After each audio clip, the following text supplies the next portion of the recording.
നമസ്കാരം. ടീം സോളാറിന്റെ പുതിയൊരു വീഡിയോയിലേക്ക് ഏവർക്കും സ്വാഗതം. 78,000 സബ്സിഡിക്ക് പുറമെ സോളാർ വൈദ്യുത പദ്ധതിയുമായി ബന്ധപ്പെട്ട് സർക്കാർ 12,000 രൂപയുടെ സബ്സിഡി കൂടി പുതുതായി നടപ്പിലാക്കിയിരിക്കുന്നു. ഈ വിഷയമാണ് നമ്മൾ ഇന്ന് ഈ വീഡിയോയിലൂടെ പരിശോധിക്കുന്നത്. മുൻ സൈനികർക്കും അവരുടെ വിധവകൾക്കും പുരപ്പുറ സോളാർ പ്ലാന്റുകൾ സ്ഥാപിക്കുവാനായി പുതിയ ഒരു സബ്സിഡി കൂടി സർക്കാർ പ്രഖ്യാപിച്ചു. നിലവിൽ 3 കിലോ വാട്ടിനും അതിനു മുകളിലും സോളാർ പ്ലാന്റുകൾ സ്ഥാപിക്കുന്നവർക്ക് 78,000 രൂപ കേന്ദ്ര സർക്കാർ സബ്സിഡിയായി നൽകി വരുന്നുണ്ട്. ഇതിനു പുറമെയാണ് മുൻ സൈനികർക്കും അവരുടെ വിധവകൾക്കും 12,000 രൂപയുടെ സബ്സിഡി കൂടി കേരള സർക്കാർ പ്രഖ്യാപിച്ചിരിക്കുന്നത്. കേരള സർക്കാരിൻ്റെ അമാൽഗമേറ്റഡ് ഫണ്ടിൽ നിന്നുമാണ് ഈ തുക ലഭ്യമാക്കുന്നത്.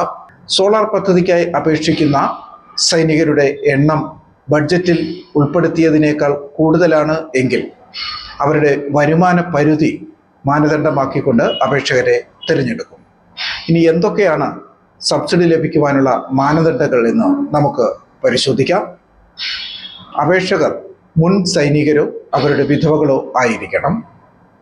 വരുമാന പരിധി 6 ലക്ഷമോ അതിൽ താഴെയോ ആയിരിക്കണം.